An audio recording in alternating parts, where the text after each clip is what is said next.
Mobile photography. வணக்கம் friends, mobile போட்டோகிராஃபில நம்ம first ஸ்டெப்ல நம்ம இப்போ இருக்கிறோம். அதாவது இது வந்து முதல் வீடியோ. இதுக்கப்புறம் உங்களுக்கு நெக்ஸ்ட் வீடியோ வரப்போகுது. இப்போ நம்ம முதல் வீடியோ நம்ம என்ன பார்க்க போறோம் சொல்லிட்டு பார்த்தீங்கன்னா, கண்டிப்பா நீங்க உடனடியாக மாற்றக்கூடிய ஒரு செட்டிங்ஸை பற்றி தான் நம்ம இந்த வீடியோவில் நம்ம பார்க்க போறோம். அதாவது நம்ம பொதுவாகவே போட்டோ பிடிக்கும் போது அந்த போட்டோ கூட சேர்ந்து நம்மளுக்கு தெரியாமையே நம்மளுடைய லொகேஷன், நம்ம வீட்டு அட்ரஸ், அது மட்டும் இல்லாம நீங்க எந்த போன் யூஸ் பண்றீங்க, எந்த டேட்ல எந்த டைம்ல நீங்க யூஸ் பண்ணீங்க போன்ற விஷயம் எல்லாம் அந்த போட்டோல பின்னாடி பேக்ரவுண்ட்ல டீடைல்ஸா கொடுக்கப்பட்டிருக்கும். அந்த டீடைல்ஸை வந்து நீங்க அப்படியே ஆன்லைன்ல அப்லோட் பண்ணும்போது அதை கண்டுபிடிச்சி நேரா உங்க வீட்டுக்கு ட்ரேஸ் பண்ணி வரதுக்கும் அதிகமான வாய்ப்பு இருக்கின்றது. இது போன்ற விஷயங்கள் எல்லாம் நீங்க தடுத்துட்டு ஆன்லைன்ல நீங்க வீடியோவோ இல்லாட்டா போட்டோவோ அப்லோட் பண்ணும்போது அதனுடைய லொகேஷன், உங்க வீட்டு அட்ரஸ், டேட், டைம், அதுக்கப்புறம் உங்களுடைய மொபைலுடைய மாடல் எல்லாத்தையும் வந்து சேஞ்ச் பண்ணிட்டு கிளியரா நீங்க வாட்ஸ்அப்ல இல்லாட்டா பேஸ்புக்ல, இன்ஸ்டாகிராம்ல அப்லோட் பண்ணும்போது நீங்க சேஃபா இருப்பதற்கு அதிகமான வாய்ப்பு இருக்கின்றது. பொதுவாகவே இந்த பேஸ்புக், இன்ஸ்டாகிராம், ட்விட்டர்லாம் வந்து பாத்தீங்கன்னா நீங்க அப்லோட் பண்ற போட்டோஸ்ல உள்ள டீடைல்ஸ் வந்து அவங்களே ஆட்டோமேட்டிக்கா ரிமூவ் பண்ணிடுறாங்க. இருந்தாலும் கூகுள் டிரைவ், அதுக்கப்புறம்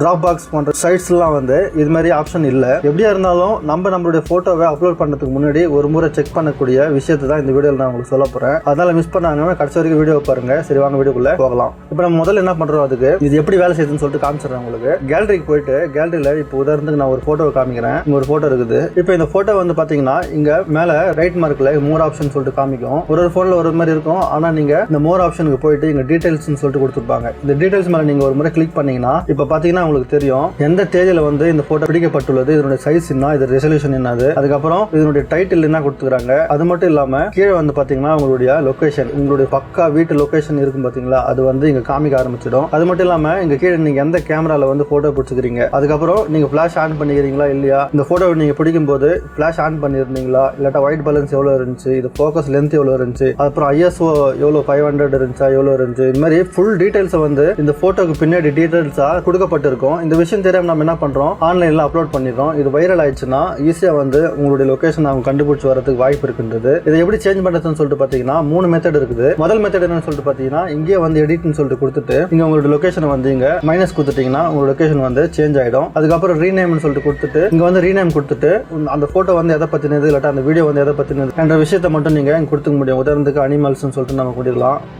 இது மாதிரி அனிமல்ஸ் சொல்லிட்டு நம்ம கொடுத்துட்டு சேவ் கொடுத்துட்டீங்கன்னா உங்களுடைய லொகேஷனும் இருக்காது. அதுக்கப்புறம் டைட்டிலும் வந்து கொஞ்சம் சேஞ்ச் ஆயிருக்கும், ஒரு மாதிரி ப்ரொஃபஷனலாக இருக்கும். இது கூகுள்லேயும் உங்களுக்கு போட்டோ வந்து டிஸ்பிளே ஆகிறதுக்கு அதிகமான வாய்ப்புகள் இருக்கின்றது. இப்போ நம்ம என்ன பண்றோம், இங்க சேவ்னு சொல்லிட்டு கொடுத்துக்கிறோம். இது வந்து முதல் மெத்தட். ஆனா இந்த மெத்தட்ல பாத்தீங்கன்னா நீங்க உங்களுடைய கேமரா வந்து மாறல, உங்க கேமராவை மாற்ற முடியல, ஒன்லி லொகேஷனை மாத்திக்கலாம், பேரை மாத்திக்கலாம், இவ்வளவுதான் ஆப்ஷன் இருக்குது. அதனால நம்ம என்ன பண்றோம்னா இங்க ஒரு ஆப்பை நம்ம இன்ஸ்டால் பண்றோம். அந்த ஆப் பேர் பாத்தீங்கன்னா போட்டோ EXIF போட்டோ எடிட்டர்னு சொல்லிட்டு இருக்குது. இதை நம்ம ஓபன் பண்ணிக்கிறோம். இதுல வந்து டோட்டலா மொத்தமா நம்ம எல்லாத்தையும் வந்து ஈஸியா ரிமூவ் பண்ணிக்க முடியும். உதாரணத்துக்கு நான் உங்களுக்கு காமிக்கிறேன், நீங்க இதை யூஸ் பண்ணி பாத்தீங்கன்னா உங்களுக்கு ஈஸியா புரியும். இப்போ நான் இந்த கேமரால இந்த போட்டோவை வந்து ஓபன் பண்ணிக்கிறேன். இப்போ இந்த போட்டோ ஓபன் பண்ண உடனே பாத்தீங்கன்னா கீழே எல்லா முழு டீடைல்ஸும் இங்க வருது. சேஞ்ச் கரண்ட் டைம் சொல்லிட்டு இருக்குது. நீங்க வந்து இங்க டைமை வந்து சேஞ்ச் பண்ணிக்க முடியும். சேஞ்ச் பண்ணிட்டு இங்க ஓகேன்னு சொல்லிட்டு கொடுத்துங்க. அதுக்கப்புறம் இங்க ஜியோ லொகேஷன் சொல்லிட்டு இருக்குது பாத்தீங்களா, இங்க வந்து உங்களோட லொகேஷனை நீங்க வேணா சேஞ்ச் பண்ணிக்க முடியும். நீங்க போட்டோ பிடிக்கும் போது வந்து ஹாரிசான்டலா வச்சிருந்தீங்களா இல்லாட்டா வெர்டிகலா வச்சிருந்தீங்களா அதுவும் வந்து கேட்கும். இப்போ வந்து பாத்தீங்கன்னா இங்க நிறைய ஆப்ஷன்ஸ் இருக்குது. இங்க வந்து உங்களுடைய போட்டோடைய ஆப்ஷன்ஸ் வந்து நீங்க சேஞ்ச் பண்ணிக்க முடியும். உங்களுடைய பர்சனல் டேட்டாவை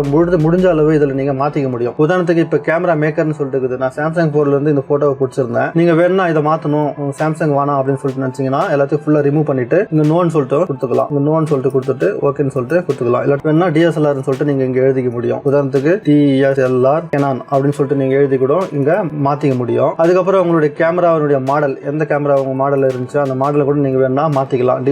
DSLR சொல்லிட்டு கொடுத்தா இங்க வந்து Canon 200D அப்படின்னு சொல்லிட்டு இங்க ஈஸியா கொடுத்துக்க முடியும். இது மாதிரி உங்களுடைய போட்டோவுடைய ஃபுல் டீடைல்ஸை நீங்க சுத்தமா மாத்திட்டு அதுக்கப்புறம் ஆர்டிஸ்ட்னு கேக்குது. இங்க வந்து நீங்க உங்க பேரை வேணா எழுதிக்கலாம், இல்லாட்டா வேற ஏதாவது ஒரு பேரை கூட நீங்க எழுதிக்க முடியும். அதுக்கப்புறம் இமேஜ் டிஸ்கிரிப்ஷன், இதை வந்து இந்த இமேஜை வந்து நீங்க கூகுள்ல ஃபர்ஸ்ட் ரேங்க்ல எடுத்துன்னு வரணும் அப்படின்னு சொல்லிட்டு நினைச்சீங்கன்னா கரெக்டா டிஸ்கிரிப்ஷன் கொடுங்க. அனிமல்ஸ், ஃபாரஸ்ட் அனிமல்ஸ், லயன், அது மாதிரி சொல்லிட்டு டிஸ்கிரிப்ஷன் கொடுக்கலாம். அதுக்கப்புறம் ஆர்டிஸ்ட் நேம் வந்து இப்ப நீங்க தான் இந்த போட்டோ பிடிச்சீங்கன்னா உங்க பேரை மட்டும் இங்க ஈஸியா கொடுத்துக்க முடியும். இது மாதிரி நீங்க ஈஸியா உங்களுடைய போட்டோ பின்னாடி இருக்கிற டீடைல்ஸை மாத்திக்கிறதுக்கு இந்த ஆப் உங்களுக்கு ரொம்ப யூஸ்ஃபுல்லா இருக்கும். நீங்க முக்கியமா கவனிக்க வேண்டிய விஷயம் என்னன்னா, முடிஞ்ச அளவு உங்களுடைய பர்சனல் டேட்டா வந்து போட்டோல வச்சு அதை வந்து ஆன்லைன்ல அப்லோட் பண்றதை தடுத்துக்குங்க. அதுவே இப்ப நான் போட்டோவை பிடிக்கும் போதே இந்த விஷயம் எல்லாம் எதுவுமே வரக்கூடாது அப்படின்னு சொல்லிட்டு நினைச்சீங்கன்னா அதுக்கும் செட்டிங்ஸ் இருக்குது. உதாரணத்துக்கு நீங்க கேமரா ஓபன் பண்ணீங்க. இது மாதிரி நீங்க கேமரா ஓபன் பண்ண உடனே செட்டிங்ஸ் ஆப்ஷன் இருக்கும். அந்த செட்டிங்ஸ் மேல கிளிக் பண்ணிட்டு என்ன பண்றீங்கன்னா அப்படியே கீழே டிராக் பண்ணீங்கன்னா இங்க லொகேஷன் சொல்லிட்டு ஒரு ஆப்ஷன் இருக்கும். லொகேஷன் டேக்னு சொல்லிட்டு அந்த லொகேஷன் டேக் வந்து நீங்க ஆஃப் பண்ணி வச்சுக்கோங்க. இது மாதிரி ஆஃப் பண்றதால உங்களோட லொகேஷன் வந்து உங்க போட்டோல